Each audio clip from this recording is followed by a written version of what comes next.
somebody that's already dead?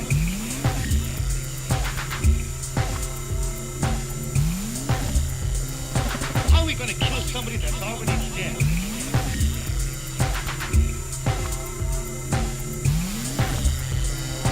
It's because of men like you that all must be destroyed.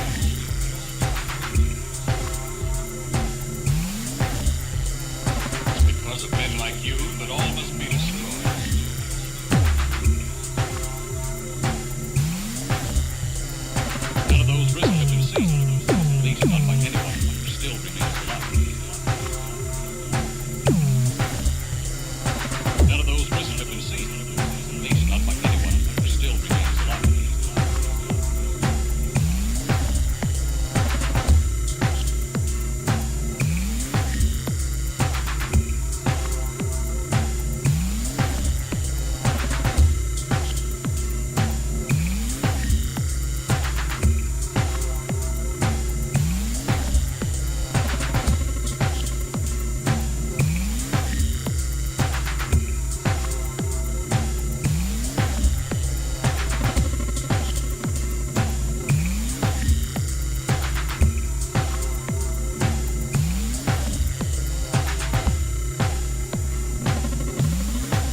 our brain treatment was given to you. You are a robot, that's all you are.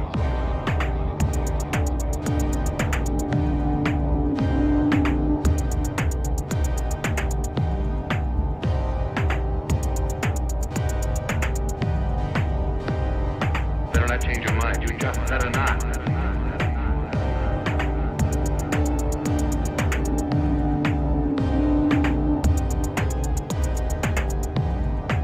10, Better not change your mind. You just better 8, not. 7, 6, 5, 4, 3, 2, 1.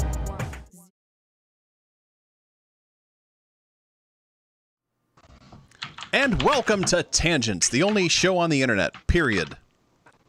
Happy holidays. That's it. Thanks for watching. See you next time. We did it. Yay! We made the show. So welcome to our year end. This is the last show of 2021. Yay. So yeah, welcome. I'm Andrew from X Studios, beautiful Cleveland, Ohio. With me as always, or not always, but most of the time, is the delightful Kristoff from his underground lair of Christmas Lightland. Down below me is Jeff from his underground lair in Keyboard Land. And high above the city of Chicago is Justin in his keyboard tower, looking like Batman. So, Kristoff, how are you? I am doing well. What's new? I've just returned from rainy San Diego. Welcome back. It rained on you in San Diego? Every day. They say it never rains in San Diego, and I proved them That's wrong. incredible. You got the once a decade experience there. You should feel lucky. Well, what it is the people I was staying with have a hot tub, so it had to rain every day, so we would not use it. Yeah. Ah. Although, to be fair, it did stop raining for a few hours on one day, and we did use it. Well, that's good. At least you got to use it one day. But it was not a goth soup Christmas as I was. Oh. Yeah. Well, we're glad that you're here. I'm glad. And we're glad that you got home safely and that you didn't get the Rona. So far, so good. Did you get a test? Because, we can't get tests in Ohio at all right now. Actually, I need to get a test. I was exposed a few weeks ago at a club I DJ'd at called QXTs. Oh. And I don't know. I haven't been symptomatic, but, maybe because I'm boosted, I just wouldn't show the symptoms. Possibly. But I cannot find the testing. Yeah, they're impossible to find here. The county I live in is actually the highest in the county of new infections currently. So go Cuyahoga. Oh, Congratulations. Yeah, New York City's doing really well with everybody coming down with Omicron. Oh, yeah. Broadway's shut down. Wolverine's got it. Clubs are shutting down left and right. Restaurants are shutting down and it's all because the staff is too sick to work. Not because they don't want the money, not because of lockdown, just they need staffing. And I was scared I was going to get trapped in California because lots of flights got canceled because flight crews are sick. Absolutely. Yeah, so it's kind of crazy out there. Bad stuff. Yeah. But I'm glad you're safe. Yeah, so stay near your synths. Don't go outside. That's kind of my motto in life, period. Yeah. Yep. I mean, I think No even... one has ever gotten coronavirus from a synthesizer. Right? Yeah. I was rocking a hermit lifestyle way before COVID. Oh, yeah. It's the way. You're a trendsetter, Kristoff. Yeah. Toto Robin says to hug your synths. Damn right. Listen to Toto Robin. So I'm going to hug my deluge. That's a great idea. Deluge pillow. Oh my God! Where did you get the deluge Isn't that pillows? great? Is this new? Stasha got it You for see, me. That's so. this is the best reason why drum machines are better than drummers. If you walk in and find your girlfriend in bed with a drum machine, that's No, not bad. it's not. Because she's just making the jams. It's like, wow, I love you more Right? now, honey. This is great. Plus, drum machines are less likely to get into auto accidents and have arms removed and other. That's true. Sometimes dials and switches, but But you can replace those. Toto Robin, I'll find out from Stasha and let you know where she got that from. So, yeah. Well, good to have you. Good to see that you're healthy and that you indeed have Front 242 on your shirt. Because God knows I love that shirt. Jeff, what's new in your world? It is sir. What's new? I've actually had time to play with my synths, and that's been nice. As opposed to playing with yourself. Yeah, I've gotten to put in a bunch of time with the 2400. That's been awesome. Mm-hmm. And the chord bot, which has been really cool. That's it. It's just been quiet. It's been good. It's been like the right kind of quiet here. Mm-hmm. I have I took 2 weeks off from work, which has been awesome and was very much needed. And I've just kind of been chilling and hanging out with kids and bleeping and blooping. That sounds lovely. Awesome. Did not go to San Diego. Didn't get rained on in San Diego? Didn't get rained on. I haven't even left my house for like a week. I went outside today because I had to take the trash out, and that was a big trip. Did you just hiss at everything? Because I do that if What's I'm. that? Did you just like hiss at everything? Because that's what I do when I like gone for like a long time. No, I did have to. I forgot. I had to go out yesterday. I had to get 2 of my guitars worked on, so I did do that too. That was exciting also. So now my electric guitars work. Oh, very good. Which is exciting. That's right. Now I can play the 4 chords that I know again. Dang, you know what? That's twice as many as most punk rock bands now. And I think one more than the Edge knows, if I'm not mistaken. Yeah, and it's definitely 4 more than AC/DC now. Oh yeah. Well, awesome. I'm glad your guitars are safe and sound, and that you have been able to avoid humans. Speaking of people who are good at avoiding humans, Justin, how are you? Very avoid human-y. No, I've been good. I've been okay. Not a lot of music coming out of me. I've been kind of just messing around with synths, though. Just writing patches and learning stuff. A lot of QT with the Pro 3 because I decided I've committed to keeping the Pro 3 because I finally figured out how to make it do what I want. Good. And, in terms of, well, what I wanted was, obviously, it does so many things. I wanted a really solid synth base, and I was hoping to avoid getting something like a Voyager or spending more money than I needed to on another Moog piece, and but I needed a good 3 oscillator. So I figured out how to do that finally to my satisfaction. So it's a keeper now. Good. Bending synthesizers to your will is always a fun thing. It is a great thing, absolutely. Yeah, I haven't really gone out. Do some elective surgery tomorrow, so I'm going into the belly of the dragon tomorrow. Oh, fantastic! But I will be double masked and exceptionally paranoid as always, and good. Hopefully it will go well. So you're finally getting that 3rd arm implanted? Yeah, it's either that or the Ren and Stimpy pectoral implants. Oh. No. Yeah, it's the same procedure I had 3 weeks ago. I have to get rid of them, so it's excellent. I just happen to be live the Omicron explosion. So, well, yeah, yeah. It's always a difficult time to get your cybernetic implants during a pandemic. I mean, even on the best of times. It's the kind of dystopian things I was hoping not to have to worry about for another couple decades, but here we are. Here we are. Well, I'm glad that you're continuing your surgical enhancements and cybernetic thingies and enlargements. I actually just watched the thing. What is it? The movies that made us, or whatever. I watched the I haven't watched that yet. One, and it come on. Oh, I don't want to spoil it for you, but let me just say that I was really disappointed and also somewhat pleased that Peter Weller was kind of a diva, and it's pretty nice. funny. I encourage everyone to watch it. Check that out. Solid.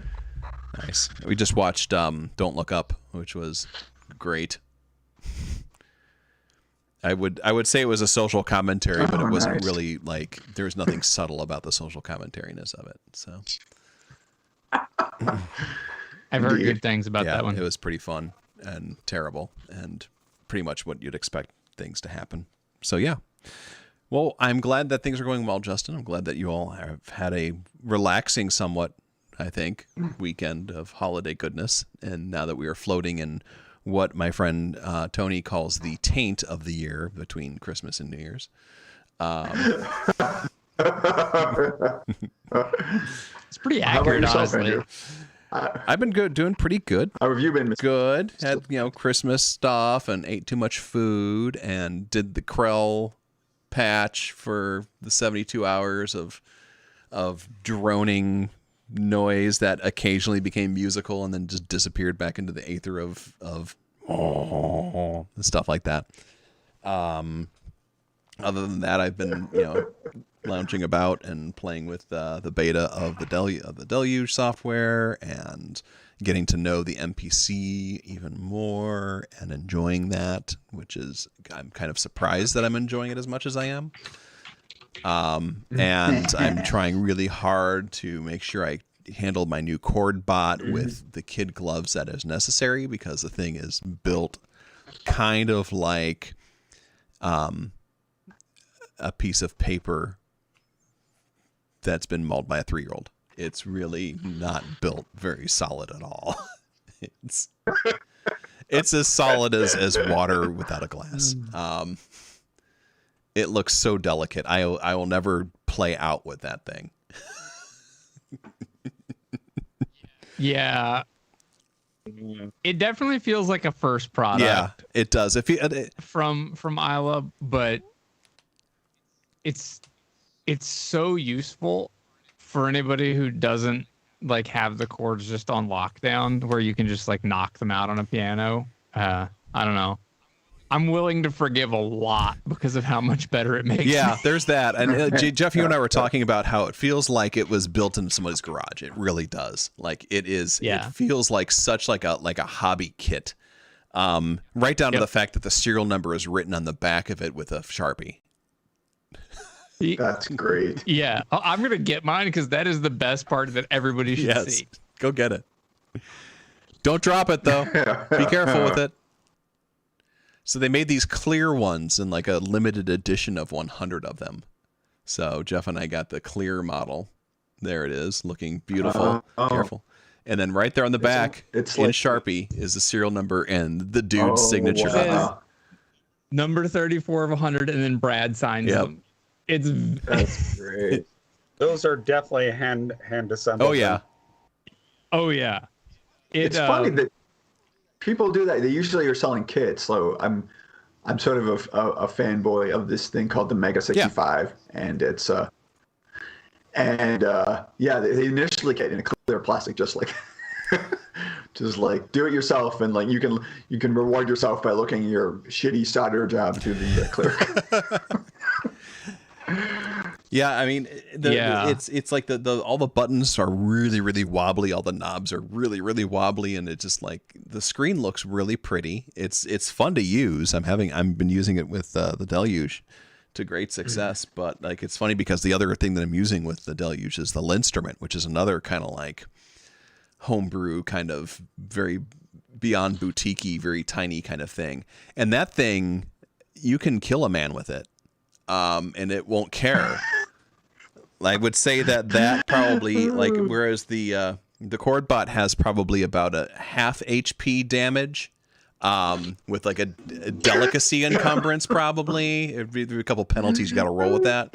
Like the Linstrument's got like a 6D, plus 20, hit points of damage per hit. Like that thing is, you can stand on the thing and it won't care. The edge of the corner. Yeah. Yeah. Plus, you can wear the instrument like a keytar, which,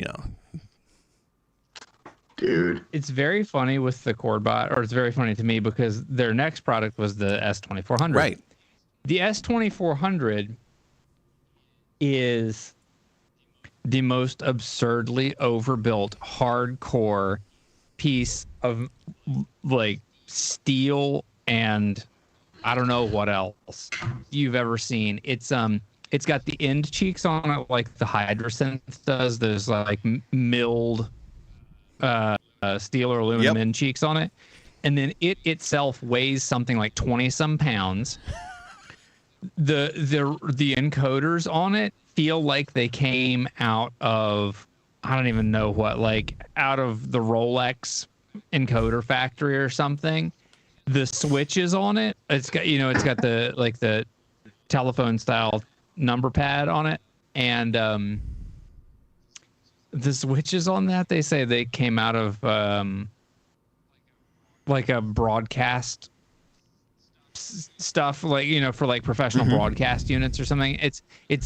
It's like they heard the feedback on the ChordBot and people were like, guys, this thing feels like you built it in your garage, and they're like, fine then, we're gonna overbuild the shit out of the next one. And so it is as far in the other direction as the ChordBot is on the garage side. It's very funny. It's actually like way more overbuilt than it ever needed to be. So it looks like it was built for like NORAD use, and it's in Mount Cheyenne or something like that. And yes. Yeah, that makes me think of the Synclavier units. Yeah. Well, because the Synclaviers were built to military specs because they were used by the Navy. Which I love that. Wow. And having to build everything to military spec really drove the costs up. Mm-hmm. Yeah. But, well, I don't know if they did that with this one, but they sure seem to have.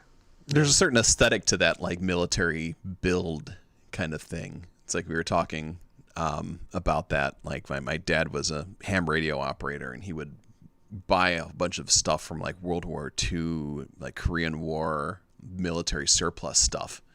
And that those things were so heavy and so over-engineered and so ridiculous, but there's a certain cool to it. Especially when you turned it on and you'd smell that weird smell of like old oil and burning dust off of tubes and stuff like that. It's just like something oddly comforting about that. Warms my steel robotic heart. So, welcome again. This is the last episode for the year. Sorry, we'll be back in 2022. Us and the bots. So a smattering of music gear news. We have a smattering because that's the holidays and no one's doing shit as far as that's concerned. Probably the biggest one that I've got excited about was that Arturia has their Mellow-Fi lo-fi tape saturation device available for free. I'm gonna put the link up in the chat there. There you go. So if you haven't picked that up, then it's a great sounding. It makes everything kind of sound like a Mellotron. Really nice sounding effect on there. Yeah, I love the Mellotron plugin and the crap they got into that thing. Yeah. And I think it's just genius of them to say, like, hey, we put so much effort into this thing that we just isolated in this one tool. Why not release it in effect? I think it's brilliant. Yeah, it sounds really good. And like I said, the price is right. It's free. Go get it because it's free. Even if you never use it, all it's going to cost you is space on your hard drive. Also, even if you don't want that space now, you should get it just to get the license now, because sometimes these licenses aren't available later. That's a good point too.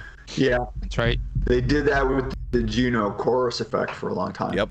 They dangled it like this for free, and then if you missed that window, you were done for. Yeah. So that's like I said, it's a great sounding plugin. I downloaded it the other day. I ran some stuff through it. It sounds really, really sweet. Looking forward to using that as a vocal effects processor because I love making stupid shit with vocal effects. And if I can do tape warble and stuff like that, then even better. Let's see here. What else have we got?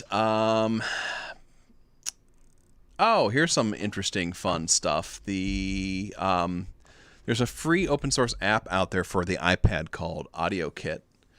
And they just updated it so it uses you can now code audio apps directly on your iPad, which is pretty slick. Interesting. That is cool. Is that the kit that Synth 1 was made with? I love that synth. It's that one. The newer version of Swift Playgrounds, which just came out 2 weeks ago, is basically what's allowing you to do this kind of thing, because with the new version of Swift Playgrounds, you can design iOS and iPadOS apps directly on your iPad now. So you don't have to go through, use a computer, use emulators or anything like that. So that's a pretty slick little thing. And so the folks over at AudioKit just basically are just riding onto that thing and just making it so they can write those audio apps directly on iPadOS. So I can't develop my way out of a paper bag, but for folks that are developers, then I know a couple folks on the Golden Shrimp Guild are pretty excited about this thing. It's free. It's open source and everything like that. Swift Playgrounds is free. You just download it on your iPad and you're good to go. So yeah, that's kind of a no-brainer as well. Look at us. We're giving away things for the holidays. Ho, ho, ho. Call us Santa or something like that. Another free app is... this works great for iPhone, iPad, or Mac users. Sorry, Kristoff. Thank you. I came out with a thing called Midi Tape Recorder, and it's a free and open source thing that turns your Mac or your iOS device into a sample accurate 4-channel Midi recorder. So that's kind of, so basically what that does is it doesn't quantize anything, so it plays things back very, very specifically to the MIDI that's coming into it. And it also does like MPE and everything like that as well, and it's free too. So there you go. Here's another holiday treat for y'all. Boom. Let's see if I got anything else to give y'all. AudioKit. Once again, our friends over at AudioKit, they just released a free Reverb for iOS. So if you need a Reverb plugin, boom, there you go. Are you sure this isn't the Hack know, Attack right? show, Andrew? It doesn't sound like I'm like, yeah, no, I'm That's his, boom. that's his exclusive realm, is the iOS stuff, pretty much. Yeah, I know, right? That's just, I mean, there's not much going on in the music gear news. Like, I'm flipping through here right now. All right. There was one piece I of got a great news. story. Well, let's hear Jeff's first. Maybe it's the same. I bet I'm going to say the same thing. We'll find out. I was going to say about a year ago, Uli Behringer. Oh, yes. Our good friend and not yet sponsor, had, well, sometime well over a year ago, he had made some claims about some charitable donations that he and Behringer were planning to make to underprivileged children around the world or something like that. And then Ben Jordan, who is the national treasure, both as now a YouTuber, but also as a musician who's made some really great stuff, sort of found out that, whoops, Behringer hadn't made any of those donations. So about a week ago, they did. And that's cool. Nice. They made like Uli donated $200,000 in cash, I think. And then there was also some substantial donation of instruments, which is great. I would love for Behringer to be not a garbage fire of a company. Like, I can actually accept very mediocre build quality of stuff because they're delivering it at a price that's sort of like commensurate with the quality level. It's not like they're charging $10,000 for something that feels like it's worth $300. They're charging $300. You get $300 worth of synth. Maybe you even get more than $300. But I thought that was pretty cool that they that they followed through on that. Yeah, no, that was a good piece of news. Absolutely. I think. Was that what you were going to say, Kristoff? No, I got another one. I'll put a link in here. But this one is free, so it's my gift to everyone, and it is from Google. So Google has released a virtual reality 3D emulation where you can use 5 classic synths: the Moog Memory Moog, the ARP Odyssey, the Roland CR78, the Fairlight CMI, and very interesting for me, the Akai S950. Wow. So you can model them in 3D. You can play them online. It's based on the collection from the Swiss Museum for Electronic Music Instruments. or the SMEM. So I've talked about the Vintage Synthesizer Museum being my favorite place on earth. It was in San Francisco. It's recently moved to LA. And as wonderful and fantastic as that place is, its collection is nothing compared to the SMEM. They have everything, just thousands of synths. It's kind of like the end of Indiana Jones. Nice. It's an enormous warehouse. Top men are synths working on it. and just stacks of them. That's So cool. it's an amazing collection. Anyway, so if you follow that link, you can go and you can play with these synths, and maybe not on an iOS device, because no, I'm just kidding. It works fine. You can on download. everything. You can put I know- Google on there. It looks. Yeah, I'm just kidding. It works and it works on desktop computers. It works on mobile devices. You can play in AR. It has a Enjoy. delightful. So this just came up delightful, today. I haven't had a super- chance to use it, Yeah. but it's fun. That's cool. Yeah, That is slick as spit. Nice. Thanks for the link on that, yo. you're welcome. Wow. Yeah, I gotta that's add amazing. That, add that to my favrites here. Yeah, I did Look at something. you. The fuck So, do I add to favorites to this stupid thing? I actually made a donation to Behringer myself. I have to admit. So I recently picked up this. Oh, nice. All right. Yeah, I just it's that whole like gotta catch 'em all deal. I've got a drum machine problem. me too. But I will say this: I ordered this and I never expected it to arrive. Sort of like, not just to pick on Behringer. I mean, everyone's got that problem right now. But all of a sudden, like, I wasn't checking my email for a couple of days because I was checking out of the hotel, I guess. And all of a sudden, this thing just shows up, and I'm like, oh shit. But yeah, it actually is built pretty well, and it sounds pretty damn good. It sounds, in my opinion, better than the 808 clone, the RD8. So Nice. I know, it's one of those things, like the 909 wasn't actually like my favorite or anything. I was like, I got to try it. And, it sounds really, really good. And it's got those delightful, like, sort of buttons on the front that, not the little click buttons, but the like, almost like Computer keyboard. keyboard. Yeah. I know the original 909 had it. I've only seen a couple original 909s because they're just like unicorns. But Yeah, I prefer the 909 to the 808, and I know that after Behringer released their 808 clone, they worked really hard to get their 909 clone right.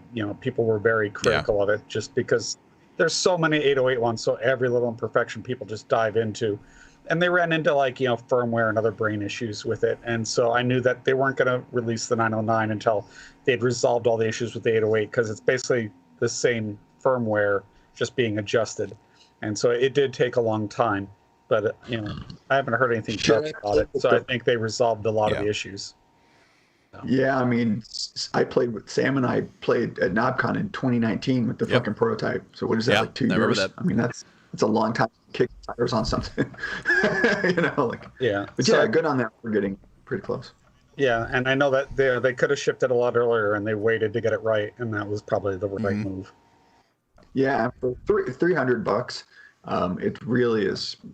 To me, like, when the boutiques cost more than that. I they're think I've 3 only and change, seen I think. one real 909. Yeah, I've seen a couple. A shout out to an old acquaintance, friend, artist, Dan Curtin, otherwise known as Lucky Charm. Yeah, he had one. He picked it up on like Trading Times back in like '91 or something stupid. And yeah, he actually cut his first album. I think Juan Atkins produced it, and so he was like way sort of ahead of that game. But yeah, super interesting guy, and he bought one on Trading Times and made amazing music with it. So That's awesome. I sort of fell in love with it after that. It mostly just looked like anything that looks like a spaceship console control. I'm gonna just geek hard on it and want it. Even if it sounds like a fucking kazoo. If it sounds like a kazoo, as long as it's got effects, I can make it work. So I have to spit out one last piece of trivia about the 909. The first commercial release featuring a 909 was Skinny Puppy's Remission. Which is crazy. Yeah. That's brilliant. Very cool. Oh, one more piece of news here. It's actually more of a quote. This is an interview with Brian Eno, the guy who put ambient music on the charts or whatever, talking about NFTs. Yes, Brian Eno. I read this interview too. Because everybody loves NFTs. I still don't understand what the fucking NFT is, and apparently Brian Eno explains it quite nicely. As he says, quote, NFTs seem to me just a way for artists to get a little piece of the action from global capitalism, our own cute little version of financialization. How sweet. Now artists can become little capitalist assholes as well. Now, the article that I read this from has a picture of him staring at his just released $20,000 turntable. But let's talk about let's talk about the capitalist assholes. Yeah. Although, here's the thing. Like, I know I've been hearing about this has been happening to my friends where their Deviant Art accounts, the artwork on them is getting mined to turn into NFTs, and they're not getting any money or credit for it. And that's apparently kind of totally fine in the NFT world. The NFT thing is just like, I don't understand the purpose of it other than people to be douchebags even more so about their about creative things. Yeah, I mean, I understand the technology. Similar to Bitcoin, it's really just speculation. And it's just the creation of another bubble to pop. Yep, that's exactly what it is. I don't know if... I think that, well, I don't... If it's a conspiracy theory, I by default don't believe it. The closest thing to a conspiracy theory that I can see being true is actually that the entirety of the crypto system was potentially created by banks and bankers as a means to help them just puff up some of their accounts. That's like speculation that people have had, is that it's not as authentic as it says, because the truth of it is really just that, you know, the original statement around the point of it is, of course, that this can be a decentralized currency. Okay, cool. Literally no one is using it as any kind of a currency. The only kind of currency is being used on any of it whatsoever is just nerds trying to make money off of other nerds. That's all that's happening with it. And then with the you know. Oh no, Justin's been eaten by the blockchain. No, I stopped talking because I was talking over you. Oh no, you went all robotic. What were you saying? Oh, I was just saying, I mean, Bitcoin did have a purpose, which was fairly nefarious. I mean, it's basically a way to exchange currency in this sort of, you know, dark community. That's a way to do things without trace.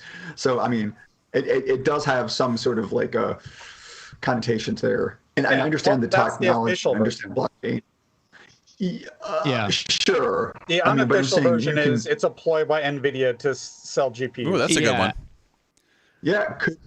Or the conspiracy, yeah. So look, here's the thing.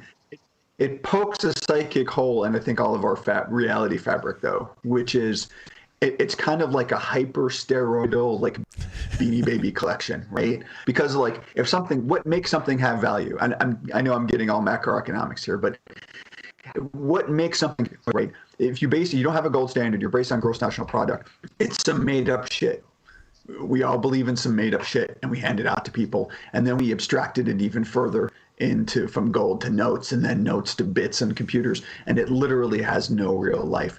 So someone was able to use that sort of like, you know, this is all vaporware paradigm against sort of, you know, the institutions that were relying on it and to disrupt. Look, whatever, you know, at the end of the day, like, we all just want to eat and not be cold and have some cool stuff. Yep. You know, you want to get down to essentialism.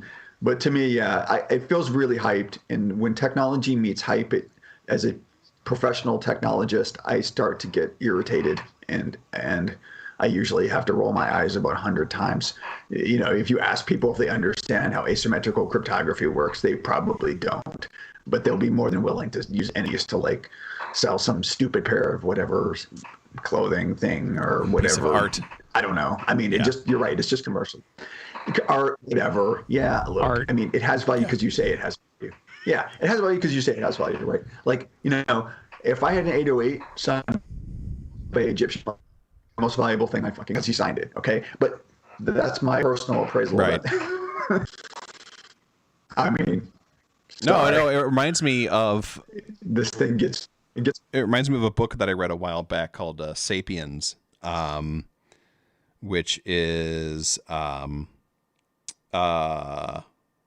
Harari wrote it, and it was basically it's like a history of humans, and it goes like not just from the biological standpoint, but also like how we develop socially and stuff like that. And his discussion about like that the only reason that society works is because we all agreed to it at somehow, you know, whether consciously or unconsciously. You know, even talks about like, you know, look at corporations, you know, they're not alive, but and unless a judge says so, we treat them as people and stuff like that, but they're not like there's no existence to it, just like there's no existence to society and stuff like that. Nothing keeps us together other than the fact that we all agree that it, you know, that we keep it together. Sure. It's just the same kind of thing with like an NFT or like anything else. It's like, you know, enough people agree on this thing, then all of a sudden it's worth something. Well, you get into what I call ridiculous, which is when you start to analyze it, it becomes ridiculous. Yeah. And I think Douglas Adams nailed it on the head with his Goga Frinchins, right? When, Arthur Dent leaves and he comes back and they've like cut down all the trees. And he's like, why the fuck did you do that? And they're like, well, we started using the leaves as currency. And so, you know, because of the whole law of supply and demand, we had to destroy all of them so they would have value. I mean, ridiculousness, really. Yep. No, it's true. Noise Theorem says crypto is created so that intelligence agencies would have a currency that they could use that could not be traced. I would believe that. Except for you can completely trace cryptocurrencies. Yeah, but you know, that's the very nature of crypto, is that it's a, you know, immutable blockchain. But you know that the intelligence agencies would try to do something goofy like that with it. Yeah. You know that perfectly well because they do all kinds of goofy stuff. Absolutely. Intelligence is a quote. It is in quotes. It's not really the intelligence agencies. All right, here's the part they don't really broadcast about the intelligence agencies. When the crypto locker or the crypto ransomware people got all that money from the pipeline that they shut down earlier, we got a lot of that money back, and it's because our hackers stole it. You know, we traced who it went to, and we stole it back. Yeah, I think there was a time it's when it was more nebulous, probably almost 10 years ago now, when it was. I mean, that was after like Silk Road got shut down. But we're looking for a way to. Oh yeah. You know, hell, even in the state that I live now in Illinois, I mean, people that legally in the state of Illinois, you know, sell cannabis products can't even use a fucking bank. You know, I mean, it's like the Wild West, a cash only type of deal. Yeah. Boy, we've gone super tangential today. That's good. Yeah, well, it's similar to what the Onion Network was for. That was for intelligence agencies too, to anonymize communication, and yet the NSA owns enough Tor exit nodes that they can de-anonymize a lot of the traffic. Yeah, I thought Tor was safe about 10 years ago. I no longer think. Oh no, not right now. Hey J Rod, thanks for joining us this evening. Yeah, no, Tor apparently is like very ridiculously not secure. I was just reading about that the other day. That people are like, oh, we can trace you. It's cool. Yeah, and the way commercial entities are acting towards VPNs, and this is another thing that's been a beef for a while. I mean, don't be fooled. They all know you're coming from a VPN, and they will treat you accordingly. So, you know, anybody saying, you know, oh, well, you can watch Netflix in the Netherlands. Yeah, mostly, but they still know what the fuck exactly. They're up to, You're not that anonymous, kids. Sorry. Yeah. Yeah, go try using like, there's a couple services. I think it's Prime might be one of them. There's a couple of them, like, no fucking way, you're just blocked. And that's for like most of the major VPNs. Yep. My favorite thing is that hotels will block VPN sometimes. Which is great when I get those tech support calls. I can't VPN into my office. Well, where are you? I'm at a hotel. Well, that's probably why. Yeah, it's pretty shitty to me. But again, if the internet is, here's the deal, if you're not going to treat the internet as a common carrier, then they suddenly become liable for shit. So they better watch themselves, because that's some bullshit. Yep. Absolutely, totally. Anyway, Yeah. So anyway, that was fun. Look at us blasting a 40. Synthesizers. Yeah, synthesizers, NFTs. Thanks, Brian Eno. for selling your $200 million For your turntable. $20,000 turntable, but you're going to call some people some capitalists. Well, Yeah. to be fair, before we leave this turntable, Yeah, I do want to say that Yeah. I don't know how, but I do want to acknowledge that at least on a conceptual level, I think you could build a turntable that is worth selling for $20,000. Probably. I don't know what you'd have to do to it. Right, but you could put things into a turntable that would make its cost to sell to an end user a $20,000 turntable. An animated GIF sold as an NFT with some bleepy bloopies behind it that literally has no legal standing whatsoever. That's gonna be a hard one. Yeah. there. Oh, I get it. So I get at it. least the Tchotchkes turntable- versus Ether. Yeah, the turntable is at least a Right. thing that you take home It's not. Yeah. and have. It's not too dissimilar from, right? Because a brand is kind of a hallucination. Right. Look, sometimes, it is, if you're wearing knockoff stuff, you can tell it's made cheaply, but it is totally doable to make knockoff stuff that isn't, right? Right. So, why is it important that it's like made by Coach or Gucci or who the fuck ever, because you say it's Right. important, I mean, maybe the turntable, is built like a S1200. Yeah. It's just Maybe so. over engineered. Like one of Trump's gold leaf encrusted bathrooms on his Maybe. air fleet. That's right. Maybe it might contain like Brian Eno's own DNA and or sperm samples. Hey, there you go. That's got to be worth a couple bucks. Now you're cooking with oil, man. Noise Theorem says capitalism isn't making a $25,000 turntable; it's making a $200 turntable and convincing someone it's worth $25,000. Yeah, that's fair. That I is like so the turntable true. I have. It's like a $400 turntable. It's very good. Yeah, I like would my recommend turntables. it Fine. Yeah. all day long. Yep. It's good stuff. Yeah. I love Brian Eno, but that is some hypocritical bullshit. I'm sorry. Good call. Yeah. I think it's great. More power to Brian Eno. He's living the dream. I mean, if I could live like him, I'd do it. I'd make a fucking $25,000 turntable and sell it to some poor audiophile schmucks. Sorry to all the audiophile schmucks out there. Didn't that guy make enough bank with U2 for fuck's sake? I mean, come on. Yeah, Anyway. I agree. But anyway, yeah. So, I just want to put that quote out there because I knew that would light some firestorms under everybody to talk. And I love, if I can find something like that, then I will do that. Now I'm just going to spend the rest of the time on Google playing with these goddamn synthesizers that Kristoff posted. Bleep, bloop, bleep, bloop. Bleep, J Rod bloop. says, "Sorry, I'd rather buy a $25,000 Jupiter 8." Yeah, You could, or And you could then- buy a whole bunch of the Roland boutiques. it's true. You could. Well, with the Jupiter 8 there, he has orange cats. There are multiple orange cats down here. I have 2 orange kittens, and they are crazy, and they are going to have a berserk down here, apparently. At least with the Jupiter 8, you have paid for $30 or 30 years of storage That's true. at this point. Very true. Yeah. I remember just a few years ago when the Jupiter 8 was only like $8,000. I know, right? Yeah, I remember that too. I was looking. Yeah, and the CS80 was only $14,000. I was looking at the Jupiter 6 for a minute, and it was actually affordable for a half second. But I remember when the didn't pull the Jupiter. trigger on that. I remember someone bought a Jupiter 6.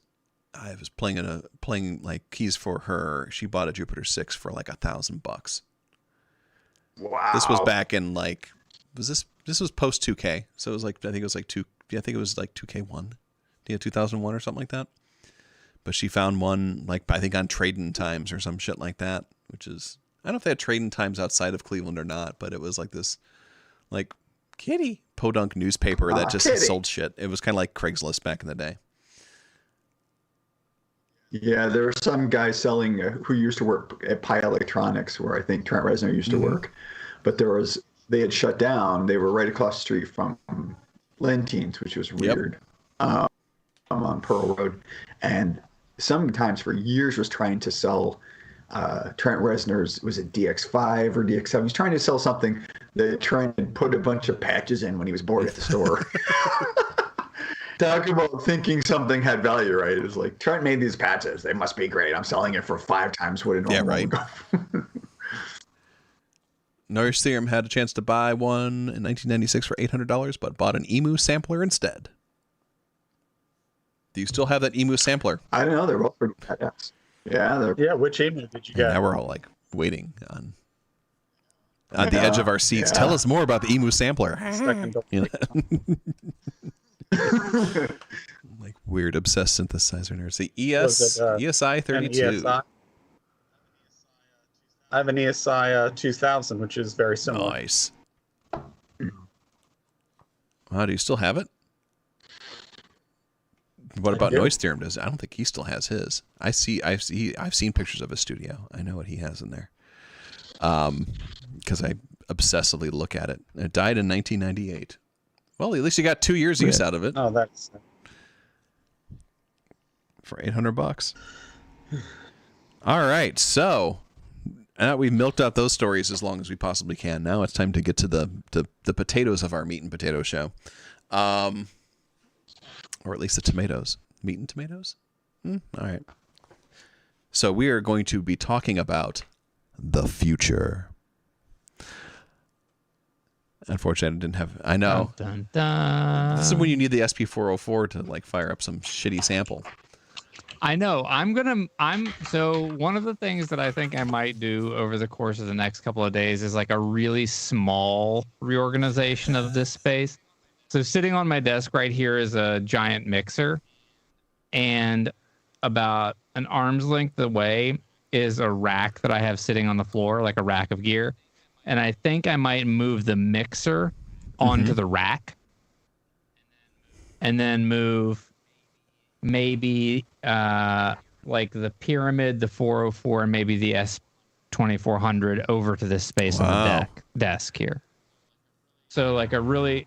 very minor renovation, but for 2022 I'm gonna need to have my sound effects back. We need to have the shitty dumb sound effects because I miss them. Yeah, we really miss them. Do the right kind of bad. Right? I mean, I think Kristoff could like load them up onto like the onto his controller in Tractor and like he could, but he wouldn't want to. He has too much taste and dignity to do that, though, and I don't. Yeah. Well, we all have something to do here. Kristoff's faces and physical gestures are so important. True. I don't want him being distracted by other things. True. Plus, he's also the story poster too. So you have to give him. Yeah. We don't want to give him too many tasks. So he's got it, Jeff. So Jeff can take care of that, and Justin, you just sit there and look good, okay?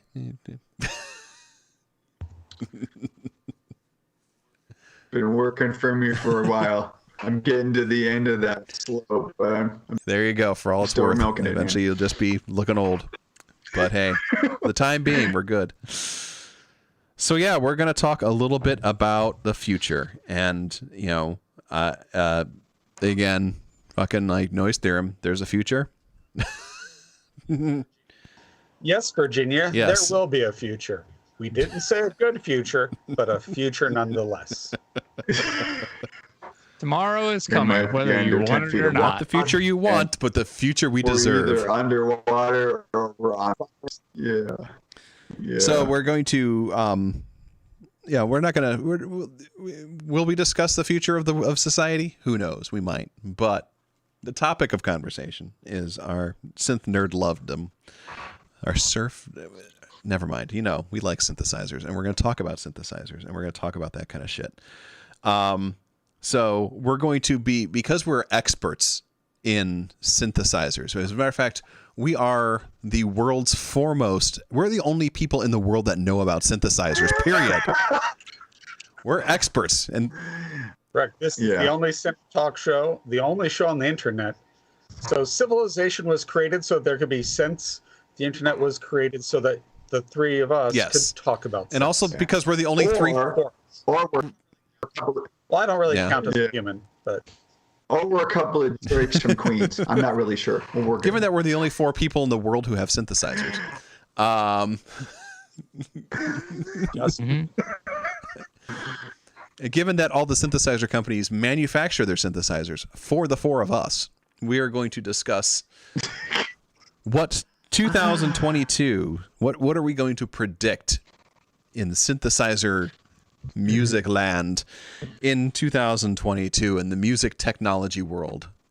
What's it going to look like next year? Kristoff, what do you think? Well, I think the chip shortage is going to continue to affect production. I've seen the news about it, but it's affected me directly with clients who can't get replacement computers. It's like a client, his computer died. He's like, all right, well, we can't, the motherboard shipped. All right, your motherboard's bad. We'll get you another new motherboard in May. That's not acceptable. All right, so give me a new computer. All right, January. And this was months ago. So that's worked its way to the synth world. So companies that have hoarded their own chips or make their own chips will be okay. I'm looking at Behringer. And although they make a lot of their own chips, they don't make all of their chips. So they will be affected too.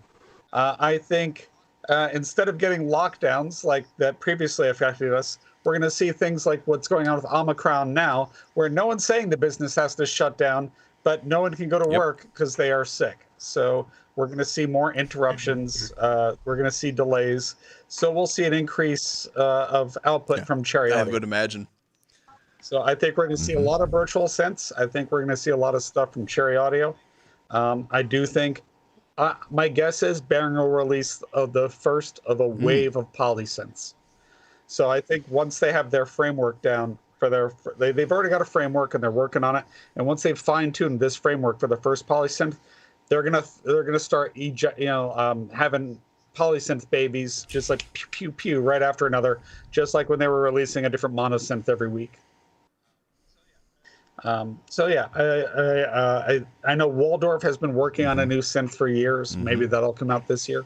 So there's not going to be a new, or actually Access is also working on a new synth, and it's not going to be a new virus. That line is dead, but they're working on something new. So those are my predictions. Those sound serious and good. I mean, actually, that does make sense. All right, Jeff, you're up.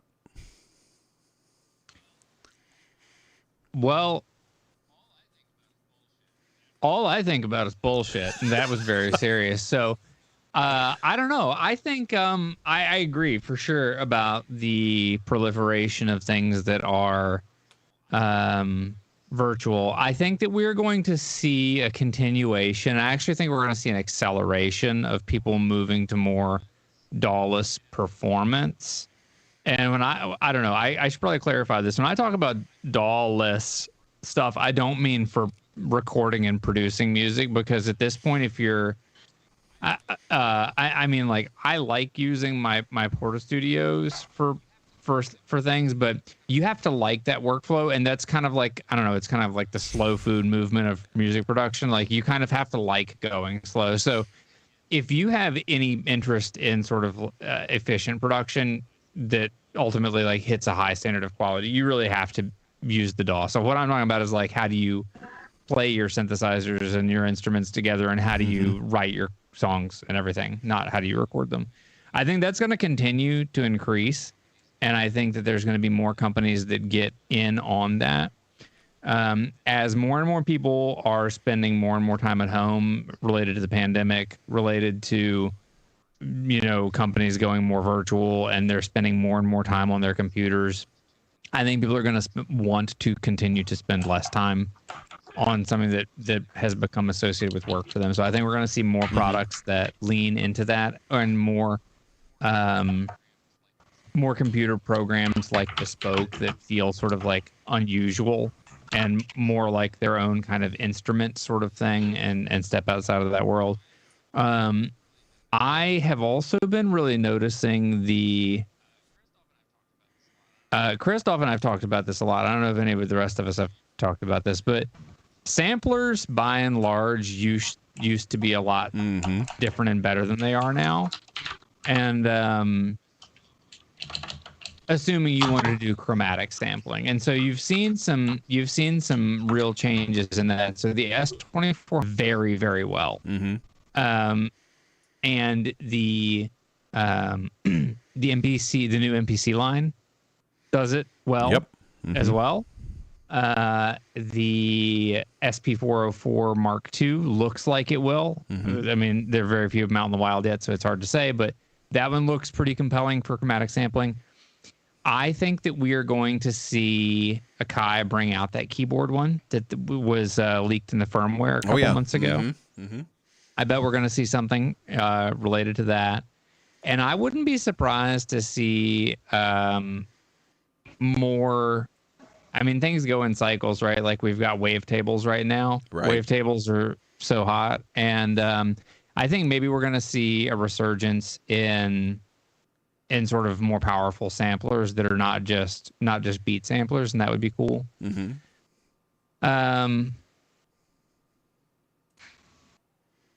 And then I think we're going to see Roland continue to become the Electronic Arts of synthesizers and continue to try to squeeze every last little bit of money out of nothing.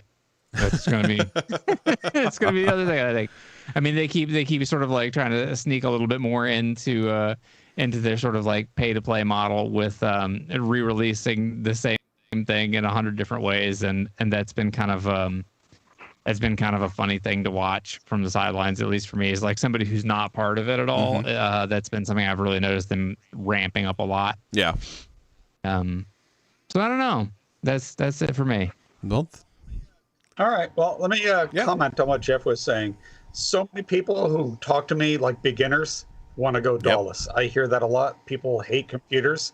They don't want to use them, and they just ask me for different ways and solutions to go DAWless. I think Jeff is right. I think we're going to see more DAWless solutions. And Jeff and I have discussed how there is a real lack of anything equivalent to the great samplers of the late 90s and early 2000s. Whether somebody will release a good hardware sampler, I don't know, because computer sampling is just so good. But if people keep moving away from the computer, that could really happen. I forgot to mention two other predictions I have. I believe Arturia will release the V Collection 9. It will include their SQ80, which the V Collection 8.1 doesn't.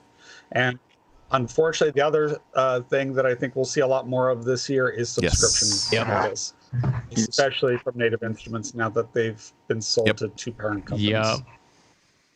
Yeah, with the sampling, and I think computer too. What you're mentioning there, computer wise, Kristoff, is like I actually don't have a problem using a computer interface. It's like the MPC one feels very computery to me in a lot of ways.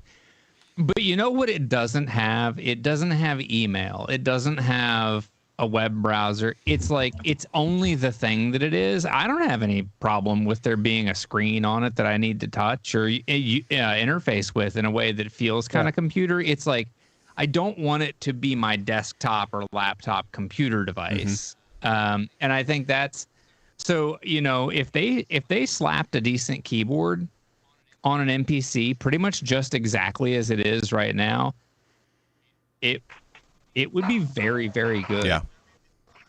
Yeah, I mean, the Akai, the MPC is really in a hardware sampler, the most powerful you're going to get in the market. It's the only thing with really high polyphony until the Kurzweil K2700 is released. If it gets released, and that's, who knows? It's been vaporware for a while, but again, chip shortages. But with the MPC, the difference from the late 90s and early 2000 samplers like the EMU E4 XT Turbo and the Akai S6000 and the Z8 is you don't have dedicated polyphony. It's varied polyphony based on CPU with the MPC, so it could be 128 note polyphony, but it could be less. But still, that's the best you're going to get right now in hardware. And I think people are fine with it being a computer-like interface. They just don't want to see that an OS update is going to make it incompatible with the rest of their studio which is what's Yeah. happening Yes. with computers. Yeah. I feel that also that people, I mean, you're on your computer, like you were talking about earlier, Kristoff, with people being on their computers all day. They want to step away from that whole thing. But also, I think that there's we've kind of fallen in love with the tactileness of using physical devices and stuff like that. Absolutely. We need knobs. Yeah, We need knobs and and sliders. And like, So most of my important. DAW-based work nowadays, I'm using controllers as opposed to, the less I have to reach for a mouse, the happier I am. Yeah. And so I've put enough fucking controllers in here that it's just like, I don't really have to mess around with that very much. And no, exactly. Like if I'm using, and I like soft synths, but if I have to use a mouse or touch my computer to change the patch instead of being able to do it from my computer, Right. I now hate that soft Yeah. synth. And that's what turned me off from all the early Rob Papin plugins, is that I couldn't do it from my controller. Yeah. It's like, well, I'm not using this then. Yeah. Because I would cycle through patches. Like I'm going to cycle through 100 patches in like 4 minutes looking for something. And if I have to put my hand over here to do it, no, I'm just going to use something else. And that plus, does have the other patch big thing control. is also Yeah. is that you can't turn more than one knob at the same time with the mouse. Yeah, and you do. You need to be Yeah. able to. You absolutely need to be able to twist two knobs at the same time because it's so important Yeah. for exploration. You're just going to find so many weird things that you're not going to find adjusting one No, knob absolutely. at a time. Absolutely. A lot of conversation on the chat, mostly from Noise Theorem. Tony, thanks for joining us. Like he says, Dallas just means how we were forced to do it until 2000. That's true. He also says that Roland will introduce boutiques, even smaller versions of the boutique that now fit in your pocket and require tweezers to operate.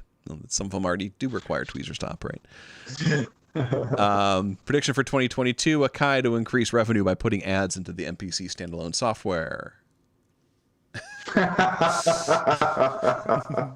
That's funny. Don't put that out into the I know, universe. right? He also says music making is a physical, tactile experience. A mouse and screen don't replace that no matter how hard they try. I completely agree on that as well. So we kind of mentioned that. Yep. The one difference I'll say is editing samples. It's so Yes. much easier with the computer. Yeah, I think that the Yeah, it can be. It's very good on the MPC one, and it's pretty damn good on the. I think that having the S2400. touch screen on the MPC one makes all the difference in the world as far as sample editing is concerned. Yeah. I think that the linearness of having to use a knob to edit a sample versus just using your finger or a mouse or something like that, that makes all the difference in the world as far as sample editing is concerned, honestly. Because I remember... Also, just like when you put layers down in your sample, it's so much easier to do that in software than like a lot of the hardware. Yeah, but I mean, you can do the layering Yeah. on the MPC one too, and I think the MPC one, one of its I really come around to liking this thing more and more. I think where it really shines is how they've integrated a computer interface into something that's very tactile and just makes it like this standalone device. And you got to learn its language a little bit because it's its own operating system. It's kind of like, if you're switched from one OS to another kind of thing. So you have to kind of learn those ins and outs and learn how it works. But once you get into that mode, then you're in there and then you start discovering all these different ways of doing things and it becomes fun. And Yeah, the MPC is a really enjoyable and instrument. considering that like the first sampler I played with was an Akai S3000, which was anything but fun. Good job, Akai. Thanks for updating yourselves. But yeah, so I think that's those things are pretty cool. All right, Justin, what are your predictions? So a little bit of overlap because I get to go second to last. But my first one was to echo what Kristoff said. Subscription services are here to stay, and they are going to get worse before they get better, if they get better. I also predict that some of the craziness that happened right before the pandemic and sort of into it, where you had these sort of crazy flagship boutiques like the Prophet 5, Redux, or even the Moog reboot. I think that's a thing in the past. I don't think that's going to happen anymore, especially with companies like Sequential getting purchased. I think that they're not going to want them to do risky stuff like that may have a limited profit margin. I mean, that's just my opinion. If you look at the Take 5, I think that's the direction that feels like a corporate direction to me. It's just kind of how it is, and that's all right. But I also think there's going to be more low-cost devices, whether that's like the Korg line or whether whether it's some of the more obscure boutique-y stuff. I think small, cost-effective things are going to be probably more common. We'll see what actually happens. I mean, based on the chip shortages, if you were going to make something, you want to probably make as many as you can and make as much profit as you can. And I dare say that a lot of that Korg stuff, which I love, probably has a huge markup compared to what they're spending on it. From a hardware perspective, because really those are what, just like, microcontrollers, and if they're Arduinos or FPGAs, I don't know what's in them, but there's not that much. It's all in the software. I think the Raspberry Pi based. Devices. So again, it's like back software. I think they are. I'm not entirely sure, but I think they are. Yeah, something. Maybe someone will know.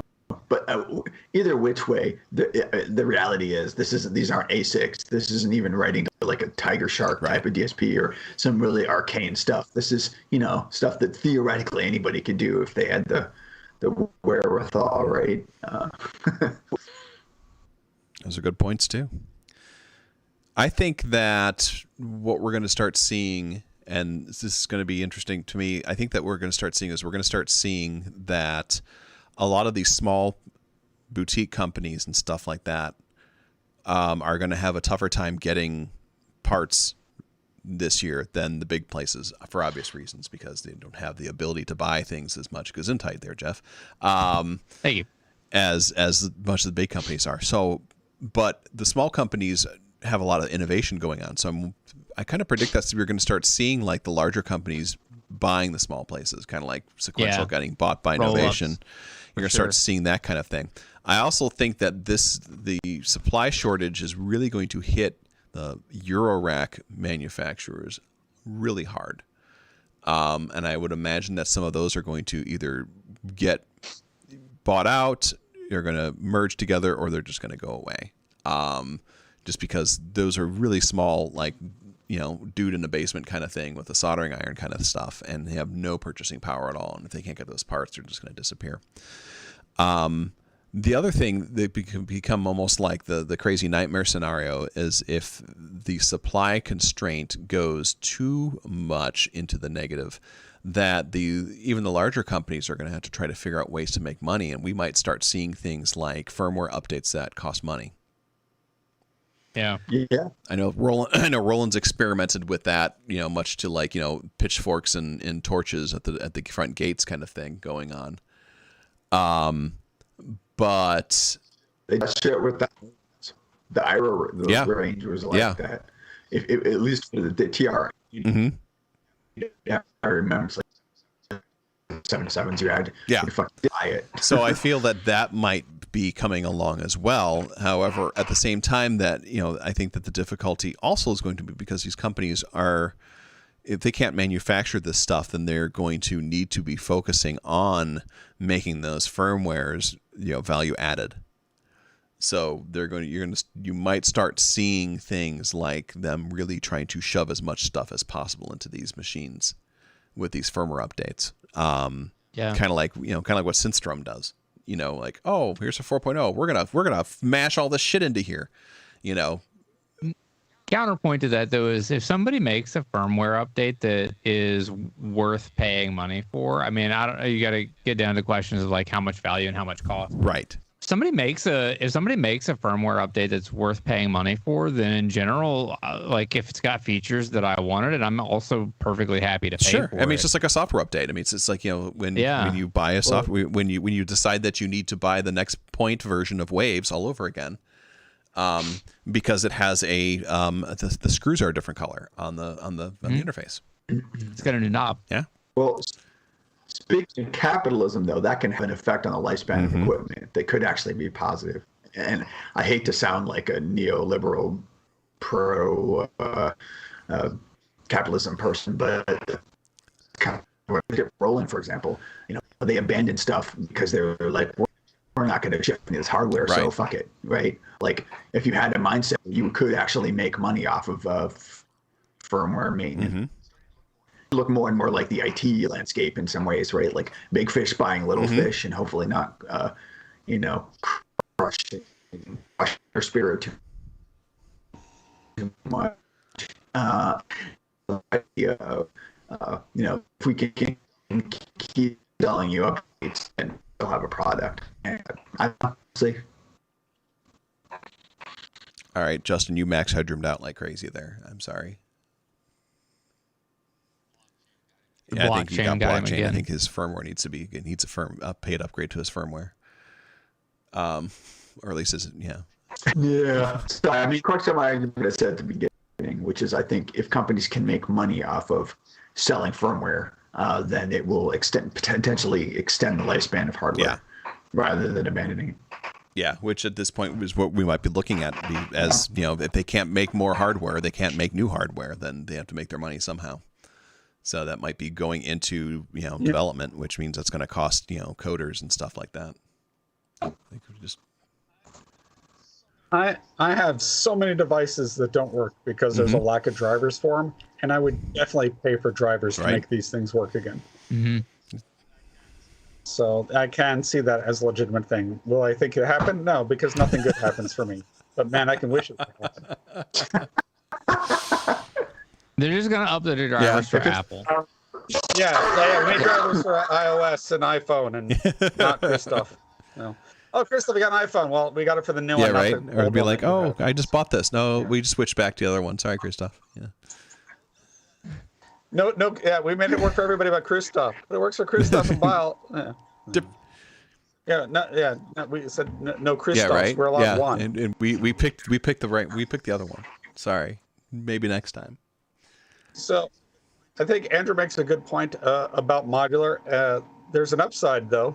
Some modular doesn't need any chips. So if you can make actual circuits, analog circuitry, then you're in good business. Now, there's a lot.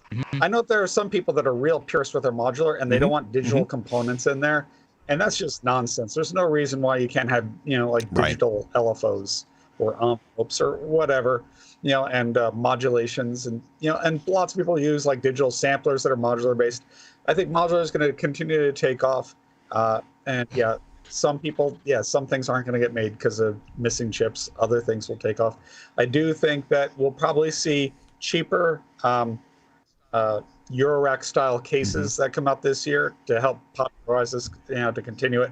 And we'll just see more boutique modules, more modules from Behring and everybody else, because it's so cheap to make modules, and it's so hip right now.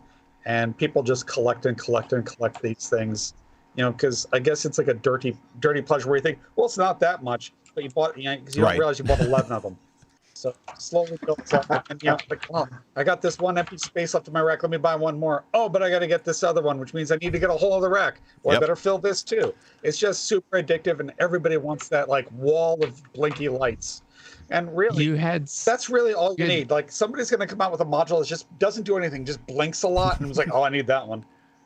Kristoff, you missed such a good opportunity to say that there was an upside about the modular shortage, and you went for it being about how they didn't need chips, but you could have said that there would have been less modular synthesizer music made. Yeah. You just left it. It was right there for you. It was just right there. It was the big heavy. Well, I think that I don't know, because as people still have their modules, I think there's not going to be new modular made, not as much new modular made. It's going to be more along the lines of you're just going to have to keep listening to the same dudes with the same thing. Modular port noises for everybody. Well, I like the Monty Python machine that goes bing. Except I love that machine. I want the machine to ping. Except it's the machine that doesn't go ping because it just flashes, right? Sam and I had an idea. We were going to design a module that basically what it does is it will just like after a random determined amount of time will just shut off your modular. It's called You're Done. And it only work if you're playing a concert out, and it was based on when we were playing a concert, and this one dude just wouldn't fucking quit. And it was just really long. It was drawn out. It was annoying, and everyone was just like, and And the 5 Sounds people like that were awesome. there were leaving, and that's when we decided that we needed to come up with a module that's just called "You're Done." And so You should spell it YERDUN. You're with done. an umlaut. And then, yeah, and it has to have a little vocalization that's like, we've detected 4.5 hours of fart noises. yeah, exactly. I'm sorry, but your time's a You are You shut are down. Thank you. Good night.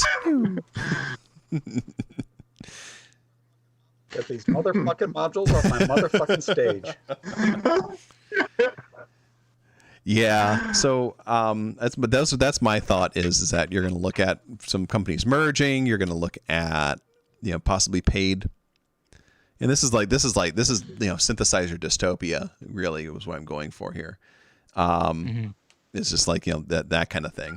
So I'm curious, of course, as to what folks in the chat room, our 4 fans and or 8 fans and 12 bots think about what their predictions for 2022 in the music technology land is going to be.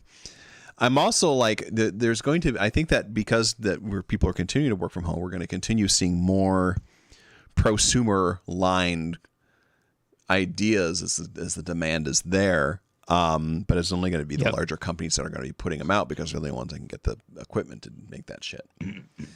So I think we're going to continue seeing that, probably see like, more, cameras and stuff like that. I know that like Zoom, I think acquired recently some company, then they're like improving like their ability to do large scale, like stadium style kinds of things and stuff like that, technologies and stuff. So you're going to start seeing that kind of thing. I think that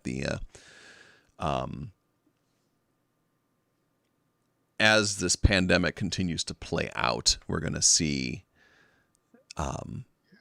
participatory things that folks that go out can go to a concert, but they will also be streaming it at the same time. I hope so. Well, it's funny because what used to be considered prosumer during the pandemic just straight up became consumer. Like, needed a fucking camera, right? Yeah. Yeah, Robin says, I agree with entry-level synths for newbies to start with, but only the big companies can afford to. Bigger push for existing entry-level synths. Yeah, I think so. I think that, but I also think that like the entry-level synths that have been coming out, that are already out there, are going to start getting, more and more updates and stuff like that. I'm thinking in particular of things like the Novation Circuit Tracks and the Novation Circuit Rhythm. I think that Novation is really good. They learned a lot from the original circuit. When that thing first came out, it was a preset box. It wasn't very exciting at all. And look what they did to that throughout the original circuit's lifespan. And I think they just ran out of space, and so they released a new one. And now it's become a platform to build upon. And I think that's my optimistic hope is that more synth companies take that model of that, like the Deluge, like the Circuit, where they turn it into a platform to build technologies onto. That's my hopeful thing, because I think that's it's funny because that's where I thought the Arturia origin was going to go, like more, I guess 10 years or more now ago, which was that they would continue to do that and augment it. It was basically taking their soft sense and putting it into a hardware format. And even like the Akai is doing that with their new systems as well. The latest firmware. Look what that did. It was huge. It became it stopped becoming just a sampler and became a platform. And I really like that. There's part of me that really likes that master of none, Alton Brown, everything should have more than one use kind of thing. This everything should be a Swiss Army knife in a way. Yes and no. It's like the problem with the Swiss Army knife is like it does things, but does it do things really well? Can you build a house with a Swiss Army knife? It might have all the parts to do it, but would you want to? Very, very slowly. Exactly.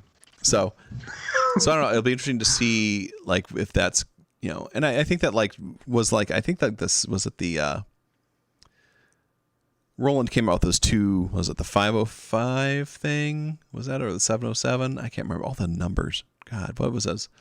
those groove boxes that they came out with a few years ago. I think that was. Oh yeah, the MC707. Yeah.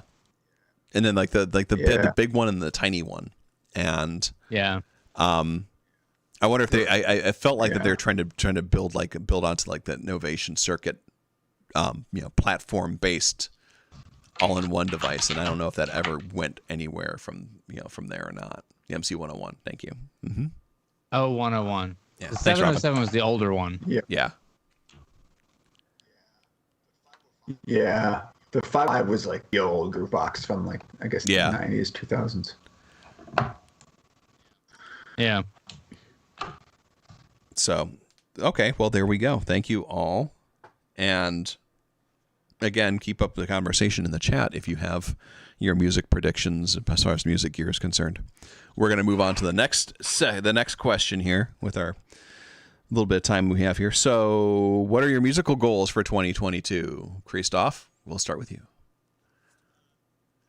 To finish more songs. So I'm gonna do a EP with my girlfriend that won't be very industrial, be more like a Sierra ripoff.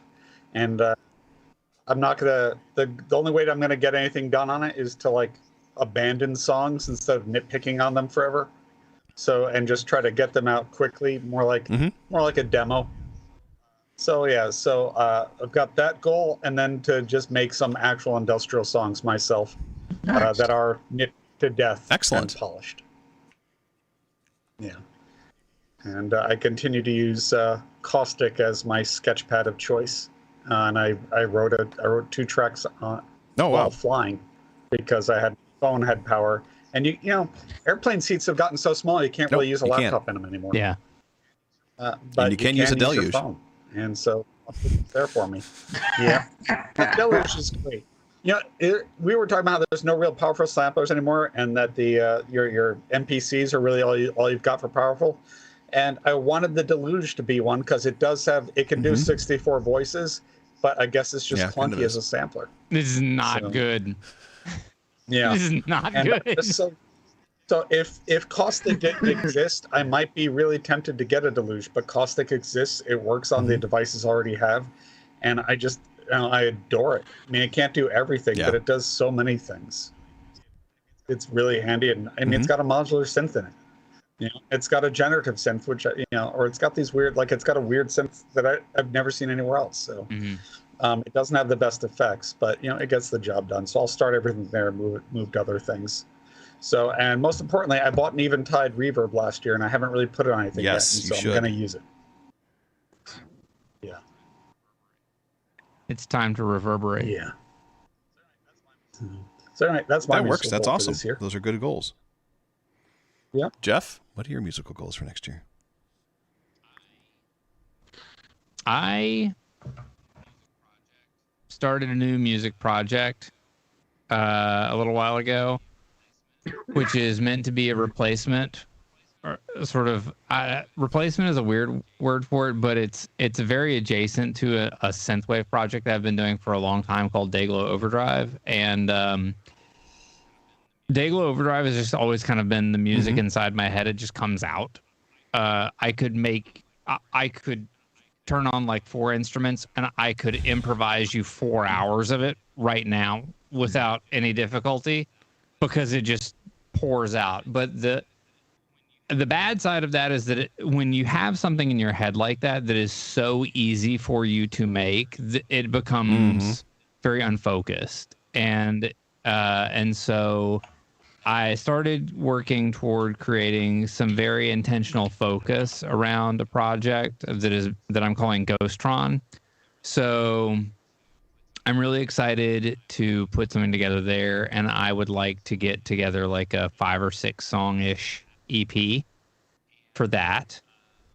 And I have always listened to a shit ton of hip hop, and back in the late 90s, very early 2000s, I used to make beats for people, and this is very early internet. I was selling very mediocre beats to rappers that didn't need even very mediocre beats. that I was making in stuff like Cakewalk and a couple of trackers and things. And I have always really enjoyed making hip hop. So that's the other thing that I want to do is I want to make some more hip hop this year. That's it. I think those are my 2 goals. Just make some stuff. That's awesome. I look forward to it. I look forward to Kristoff stuff. Well, I didn't say it would be good. Making things is half the battle, right? And Kristoff, I'm looking forward to your stuff as well. Oh yeah, Definitely. yes. I enjoy both of your guys' stuff. I always want to hear more. So, and I got getting to hear some of the sneak peeks of some of the stuff you're working on with Ghostron is really exciting. Thank you. Yeah. So put the stuff together, and if you need a label, let me know. I probably need a label. All right. I think I do. All right. Cool. We will we will do that then. We will perform some nepotism. Wait, we'll put it in front of the committee. Oh wait, yeah. Justin and I are the committee. We'll have to get a Commander Root to review the That's a good contract idea. for us. Our lawyer is Commander Root. Will I got a label for you to put on it. Yeah. Jets. smack. Wait. I'm with the Goon Squad. You are the Goon Squad. You are the Goon Squad. Like, what is this? It's Jeff's. There's a label on it. Hey. Right. Hey man, we control a media empire.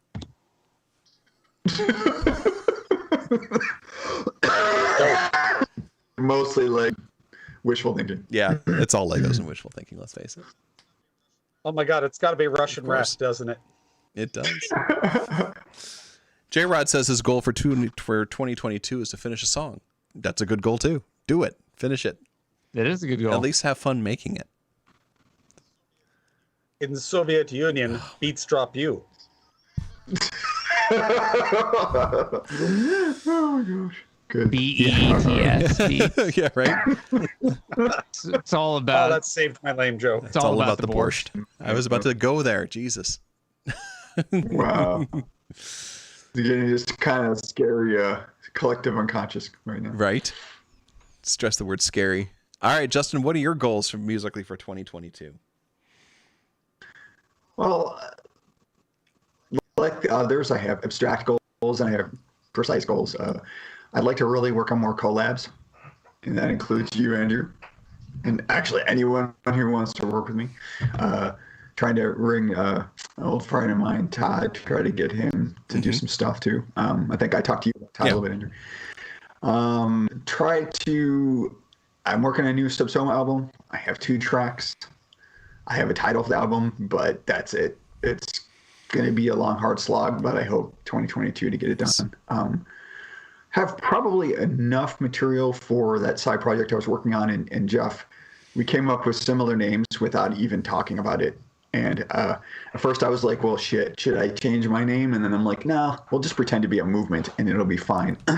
Change another. So this little side project that's kind of a combination between like Giallo bands like Goblin and like 80s Giallo and like John Carpenter. It's called Ghost Terminal. I've got like about an EP length. Might just call it a day. I think I might have said what I need to say and be done there. And I know we have a limit, Andrew, in terms of how many projects we can do in DistroKid. And I apologize. My brain doesn't work as sensibly as my pocketbook. That's okay. We've expanded it, so I think we're up to like 25 or something like that. So it's really hard because I tend to be an eclectic person, and it's super hard to constrain myself. I get you. I get you. But yeah, that's kind of where I'm at. If I can get that stuff done, I'll be any of those things, any one of those things done this year. That'll be really good. All right. Well, I just figured out what the name of my synthwave project will be, so it'll have Ghost in it too. Oh, fucking excellent! Excellent. So it is. It's a movement. It won't be stopped. I have about 38,000 variations of ghost names that I can share with you if you'd like to go through the list. Feel free to take any of them. So. I also put my ingenious list of ghost names up on the up on our base camp. So. It's good. They were very good. I did similar stuff. I mean, Jody and I sat there and we were like, it was like kind of word salad, you know, like, how about this? How about that? You know, like, it starts to get ridiculous. It's like what was that game we play? Mad Libs? Yep.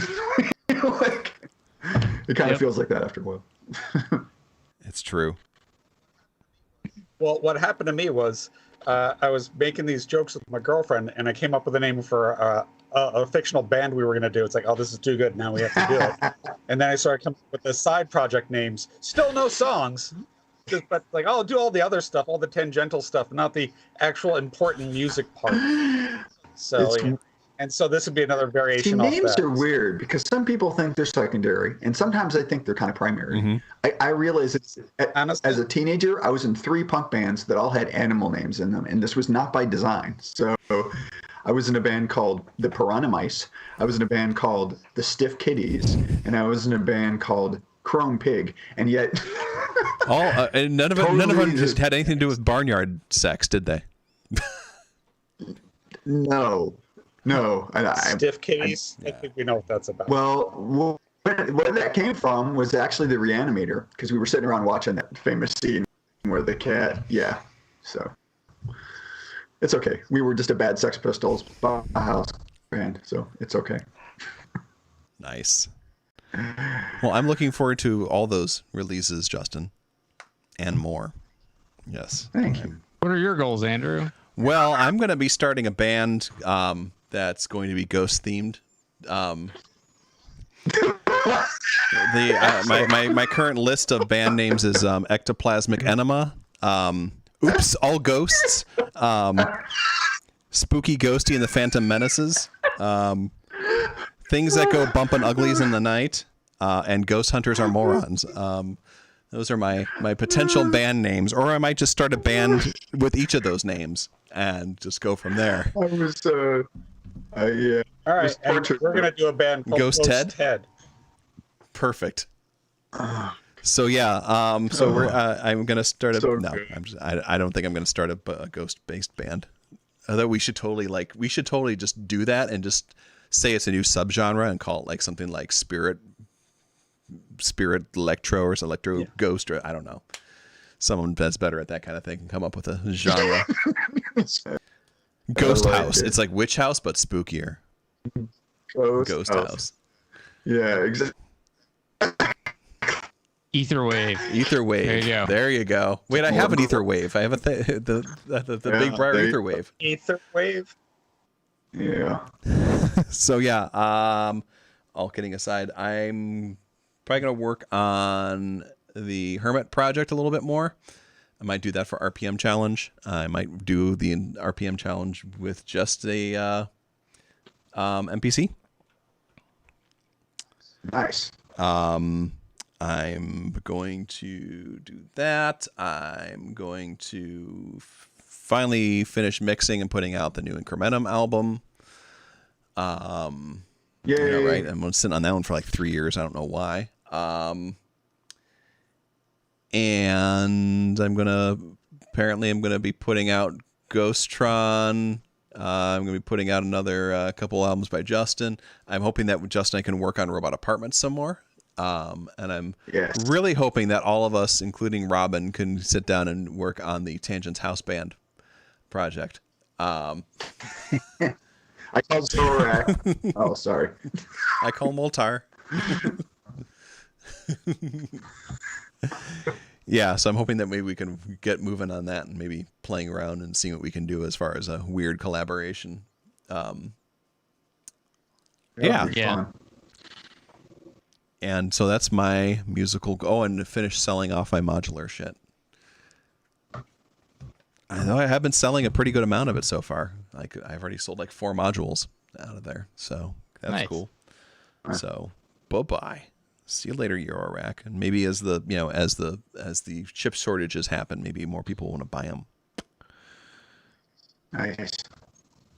All right. So there we go. let's see here. I'm gonna take Jeff's one because that was a far better one, and that is all right. And then again, people in the chat, fucking like answer up, speak up, have fun with us. What are you excited about from another artist that's coming out in 2022?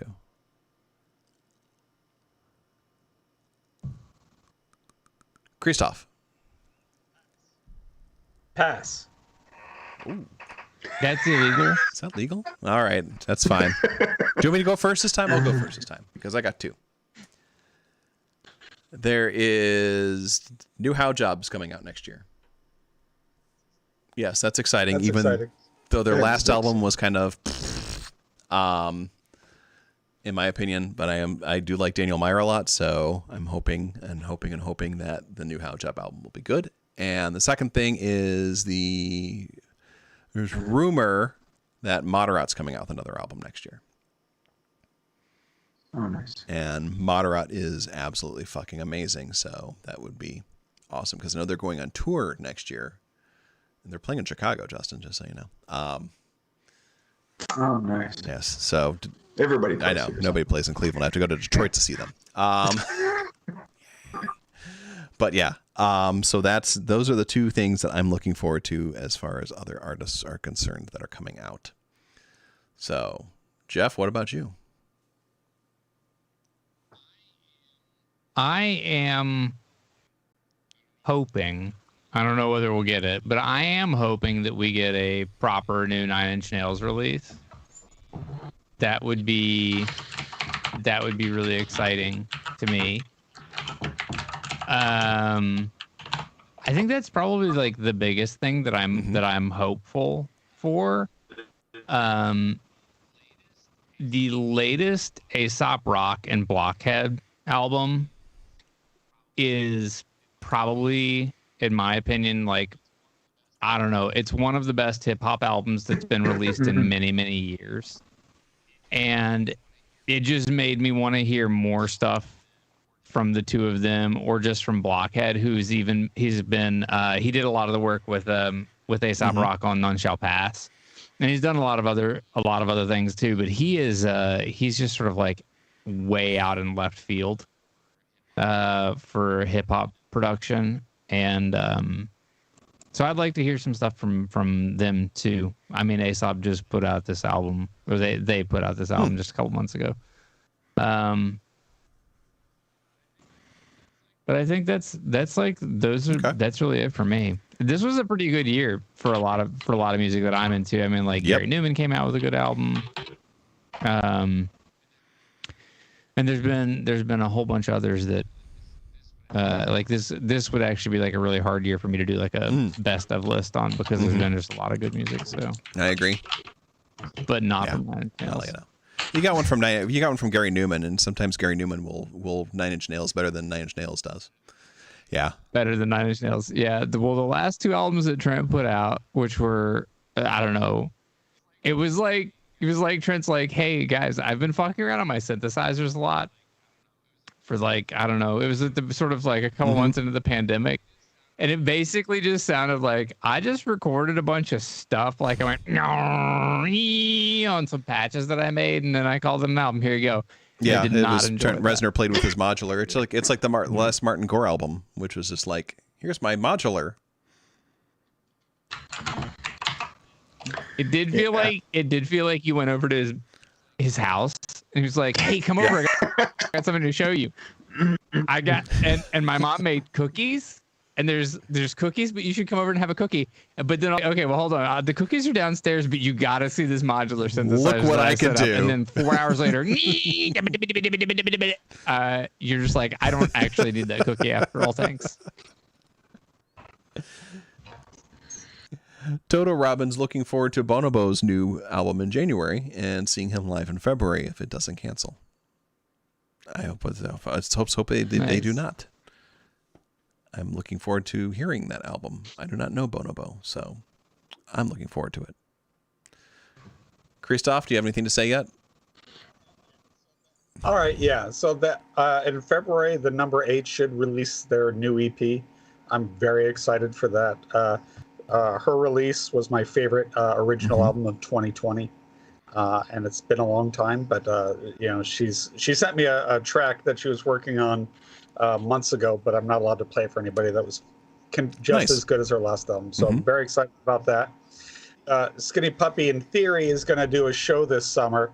I think they probably hate each other, but I think that's nothing new. When they have a good crowd reaction, they get inspired. Oh yeah, people like us together. Maybe they should release a song so that they can make money, because their solo projects do not make the kind of money that Skinny Puppy has historically made. Yeah. So hopefully they'll be inspired to make something, and it'll be good. I don't know.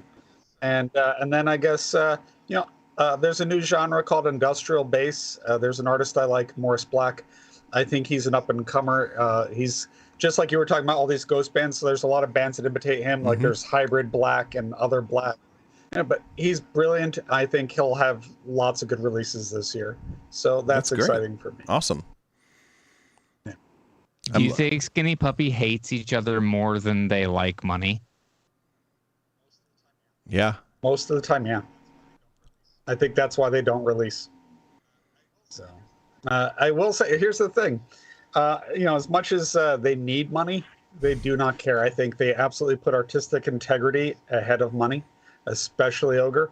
And he'll walk away from money, any day of the week, to maintain his artistic integrity. He just has behavior showing that for like 30 years straight, just time and time again, where he could have cashed out and just didn't. So I absolutely believe that, yeah. So it's, it's just a matter of like, can they get along? Although I will say that Ogre's surprise appearance in the Sims 3 video game makes me question that sometimes. Well, what's the history on that? Is that something that Ken Marshall Yeah, Ken had? Marshall had the job, and they wanted him to have like different, because they had to make up the bullshit, different styles of music and stuff like that. Yeah. Yeah, the Simlish music stuff. And so he had Ogre came in, and Ogre like growled Simlish into a microphone for like 10 minutes and probably got paid like, $50 or something. But he wasn't. Yeah, but he wasn't. But again, that's like him coming as a hired gun. It's not like, this is my name. My name's going to be on this. Yeah. This represents me. Yeah. And it's also very funny. It is. And it's, it didn't. Yep. And he does. Yeah, have so you a don't very expect good that sense of humor. sometimes, though. You don't expect when the sense of humor kicks in. I mean, as much as they don't get along, they're both great people that just clash. But they're both very interesting, and they're both good people. And Ken Marshall is just like, I just want to hug him every day. Every video I see him, I just want to hug him. Yeah. Did you see his Christmas video? It was great. Yeah, I loved his videos. I did not see his Christmas video yet. Like by a fire, just like he's just adorable. And plus, his advice is always phenomenal. Like if Jeff, have you seen the Ken Marshall stuff at all on YouTube? I've seen some of it, but I didn't see him hanging out by the fire. Oh yeah, he's just great to watch. He's just like, I've never seen somebody so excited to talk about his craft as that guy. No, his energy is infectious. It's like, I don't know if I'd want to be stuck in an elevator with him. Especially like going up to like the CN Tower or something like that. That might get a little bit old, but. And you gotta take him in doses, but just brilliant, and we're really good positive energy. Like, if you work with him, you're gonna get 150% out at of all him. times.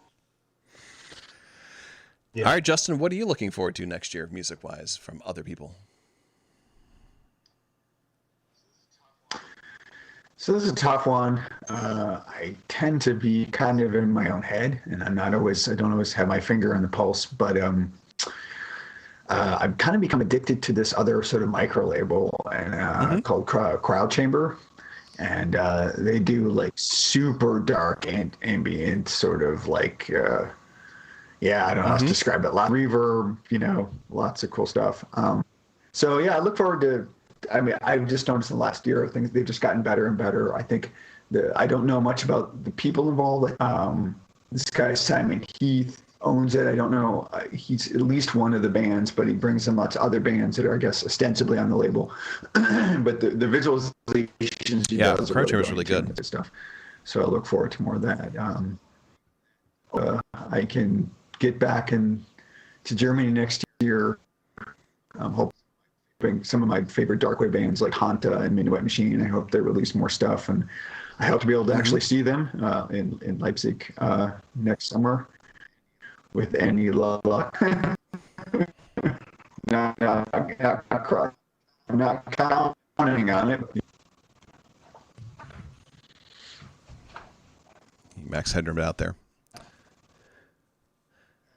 No, I was okay. done.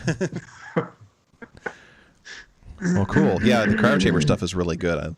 I've listened to a lot of that stuff. It's nice and creepy and good stuff. Cool. And now the philosophical question. Name one thing that you're going to do differently in 2022 in regards to making music. Kristoff? All right. Well, this will take a second, but it'll get to it. So, I don't remember what year it was exactly. I think it was 2002. Windows XP came out. And at the time, it was arguably the greatest home computer operating system that had ever come out. And that'll sound weird, but let me explain why I'm saying that. So a lot of consumer operating systems before that did not have a hardware abstract layer. So everything kind of ran independent of the hardware. And that was true of NT operating systems, but it hadn't been true of other consumer operating systems, just servers and Unix. And so Windows XP was the first really stable operating system. And the reason they were able to get this thing out, before that, Windows 98 crashed all the time. Windows 95 crashed. 98 famously crashed when Bill Gates introduced it to the world as being stable in front of a giant thing, and bam, blue screen right behind him. So it was just terrible, and you just lost so much time and work. And XP came out, and all of a sudden, it was stable. And around that time, OS X came out, and OS X was also incredibly stable. But the reason why Microsoft was able to get XP out was a programming philosophy, and that's what it's named after. It was extreme programming. And whatever it was, it worked. And Microsoft's other attempts to make, their next attempt to make an operating system, Vista fell flat on its face. But XP, and so nobody, switched, away from XP until Windows 7. Even then, not until they had to, because they loved it. So taking to that same concept of extreme programming. So I'm just going to have to try to, because I get too held up on the details and then I don't finish anything. I'm just to try to work much, much faster. And that's going to be the change that I work. So I'm not going to, and this was like, there's a difference between Leather Strip and Klaus Larsen's side project Klute. And it was, I'm going to do it much, much faster. And then the imperfections, I'm going to hide them with noise. And this time, so for the first project, I'm not going to hide it with noise or distortion. There you go. Reverb. But I'm just gonna try. And if there's an artist I like, and I realized it's kind of atonal. It's very just percussion oriented. And so then I don't have to like lament about melody or chords or progressions. It's like, no, I just need one chord for the whole fucking thing. There's a band called Final Cut, and there's this bass line, and it didn't occur to me for a long time. It's just one note. He's just playing one note over and over. It doesn't matter. It worked. So so keep it simple. Just get it done. That's going to be my, at least for one project that I'm going to work on, that's going to be my change of work. You thought about doing an RPM with it? Because that makes that forces you to work fast. Yeah, but then I always have all right, so do I do that, or do I get these important things done in my life? It's like just stuff like that always comes up. So I have a doubt, that's going to happen, but maybe, but I doubt it. Oh yeah, understandable. We'll see. Yeah, Jeff. I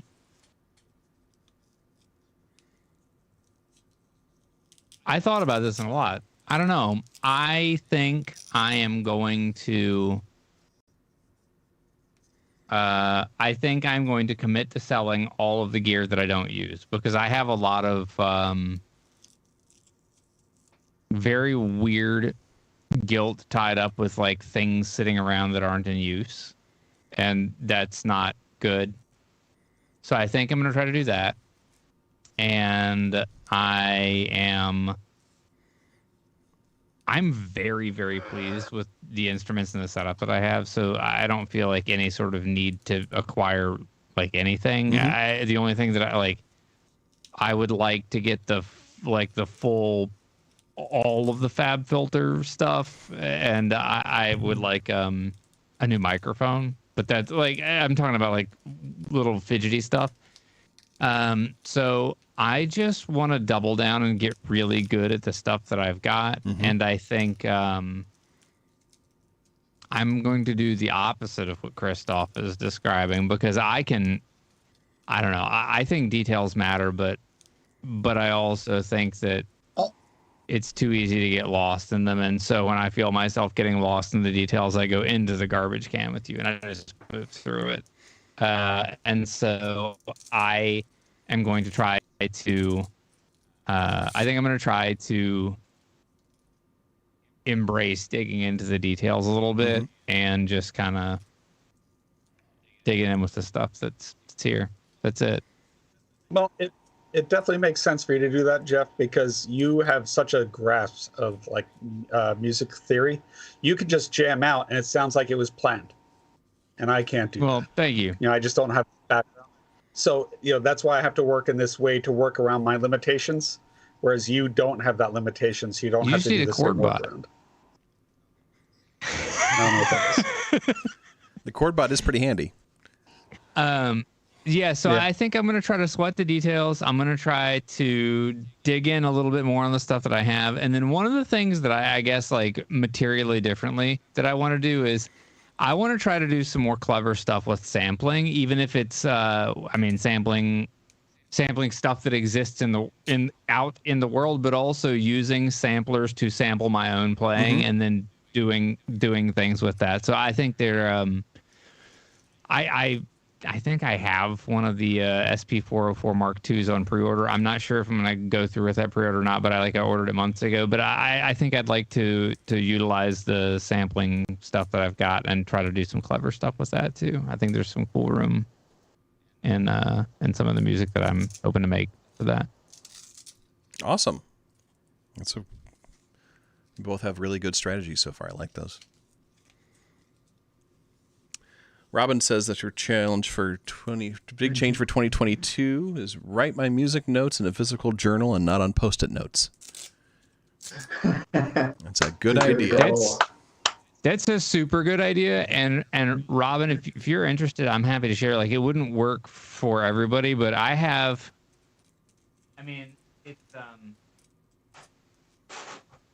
it's right here. Like it's always at hand, and I keep notes on every song that I write. I have notes on like what patches were in it, what's the song, what instruments were used. I have this thing that's like it's crazy detailed stuff, and it's probably more obsessive than anybody needs. But doing this was a gigantic unlock for me, because I can go back and look at songs and see when I feel like I'm retreading ground. I now have notes of it that make it make sense.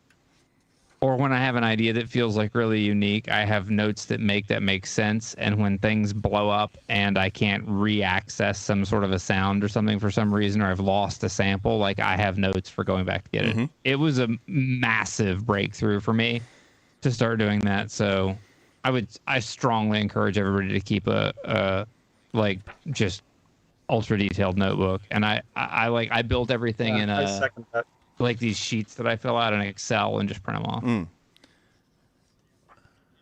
So yeah, I keep mostly electronic notes, but I used to have spiral notebooks, or go get a Moleskine, whatever it takes. But yeah, I'm a compulsive note taker. So I use lab notebooks.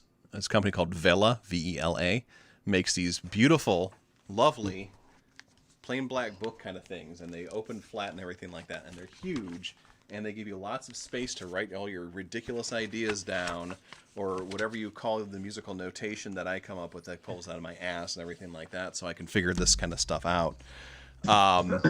They are fantastic. They're built to be like thrown across the room if you need to. that kind of stuff. And it's just a great, paper's good. If you are a fountain pen nerd like I am, they're very fountain pen friendly. But they'll work with any kind of medium. They're nice thick sheets of paper in these things. They're about like $20 each. And the thing that makes these that I love the best about them is they have a table of contents at the beginning of it. So you can just fill that in as you go along, and then that way you know exactly what notes you're looking for and stuff like that right in there. And it's like every page has a table of contents for it. So these things are handy as hell. So I definitely recommend if you're a note taker, these Villa lab notebooks are awesome. Amazon. Let me see if I can pull it up real quick. Continue talking. I'll give you a subject. No, I'm kidding. No. They are. They graph paper?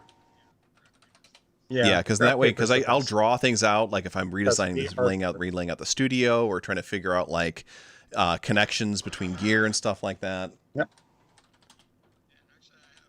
Yeah, actually, I have an old drawing that Dwayne Cattell did of the Skinny Puppy setup for the Vivisect. Nice. So, though, I mean, we've all drawn our setups because eventually your setup gets so complex that you need paper and you need planning. On your Midi routings, your power routings. So, notes are an important thing. Yep. And if you don't write it on paper, then, just keep them more, if you're taking them electronically, just keep them organized and backed up. I'll drop the link in chat. Here's the here's all the Excel sheets that I made. And these won't work for everybody. But they might be, steal them if you like them, but they might be sort of applicable for some people, and they might not. If you're using a Squarp pyramid, while the pyramid track sheet is for you and the pyramid sequence sheet is for you, because those are super helpful. Yeah, I can see that. I just posted the link to the Vela Sciences Amazon store that has all the different notebooks that they have in there. So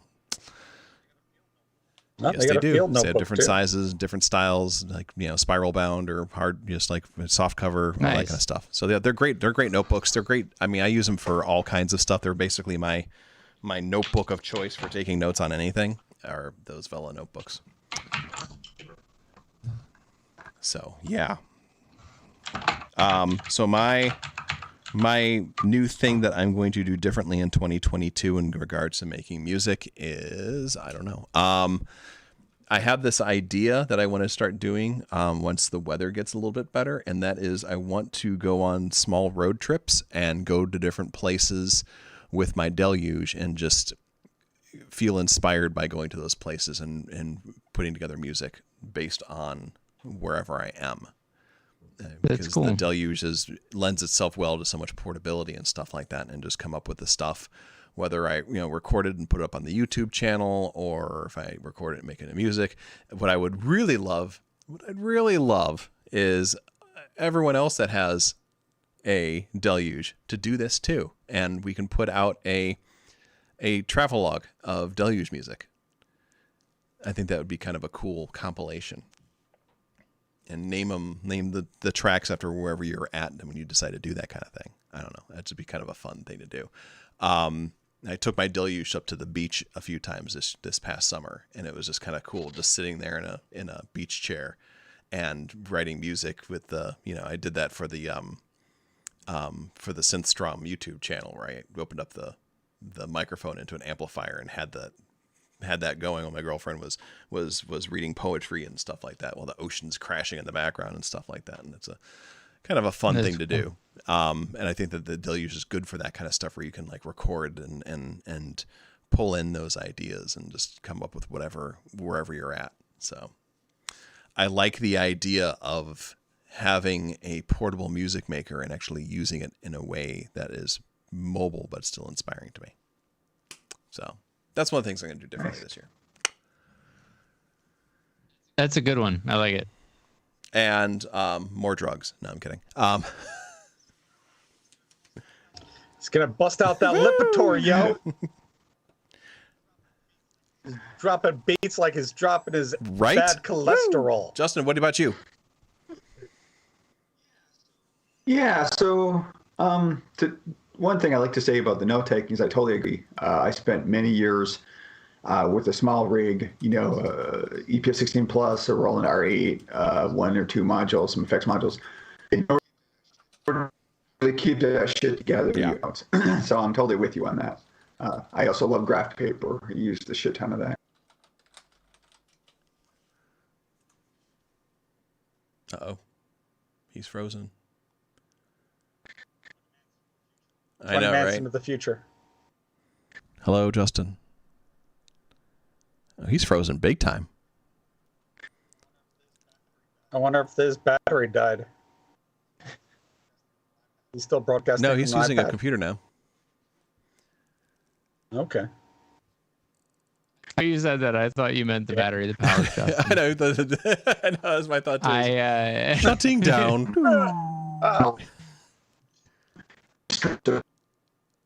I bet he's got some really deep thoughts on this too. Yeah, like real Jack. Yeah, Henry, dude, you're back now. All right. Yeah. We didn't hear a thing you said. Fant. Oh, he's gone again. Nothing. None of it. Yeah, Right not when you a third. started, You it just froze. dropped. You froze Like hard. you started talking about the notebooks, and then that was it.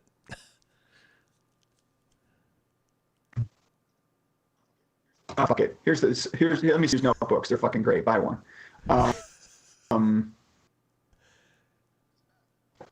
He's back. Let's see. Yeah. Things I'd like to do. Can you still we can hear me, you. or We're am I good. like max Thumbs up header for maybe? now. Notebook computers are also good. Yes. I'd like to spend more time learning production and mixing techniques. I feel like that I spend a lot of time doing baking production in or mixing in while I'm writing tracks. I'd like to get away from that somewhat. I'd like to be able to do more post-prod stuff. I actually just have the skills to do it because it's kind of its own thing, and I'm at that point in my life where I want to learn more. And I've been playing bass again a lot and sort of accompanying with keys and drum machines just for fun, just for shits and giggles. But I think I miss playing live. I used to have to actually play live and not fuck up. And I think I want to do more rehearsing, both of bass and keyboards, and just see where that goes. Nice. Yeah, I miss playing live too, like outside of the house sometimes. Yeah. Sure. So yeah, I understand. Well, you get spoiled by DAWs. I do, and it works great for writing tracks. I have to be good enough to do that segment, and then I go and fuck with it with with the piano roll or whatever, or quantize, or I don't and I leave it as is. But then I'm not sitting there playing something from beginning to end, and sometimes that can be a little soul crushing. Is it efficient? No, I as it agree. is? I agree. Cool. All right, everybody. I think we hit the end of our show. We got to talk about ourselves for 2 hours, and we actually maintained about 8 people the entire time. You like us. You really like us. Nice. So, yeah, we'll be going back to our normal news-filled format here at our next show in 2 weeks. Hopefully, as long as there's news. Otherwise, we'll pull something else out of our butts to do instead. So, yeah, thanks, everybody, for hanging out with us. Happy New Year to everyone from all of us here at Tangents. And let's find somebody to raid over to. Who is on right now? Bard is on, the Graceful Bard. We will be raiding over to her. Oh, this weekend, I think it's Sunday, she's going to be doing a rebroadcast of her first part of her Metropolis soundtrack, and then she's going to be doing part 2 live right after that. So if you've missed it, it was pretty fucking amazing. Highly recommended. No, Happy New Year to you too, Robin. She He's really very is. talented. Happy New Year's, friends. So we're going to raid over to the Graceful Bard as soon as I finish typing. There we go. Oh my God. All right. Let's see. I typed it in right. Yes, I did. Cool. All right, everybody. Once again, thanks for watching, and we'll see you again soon. Bye.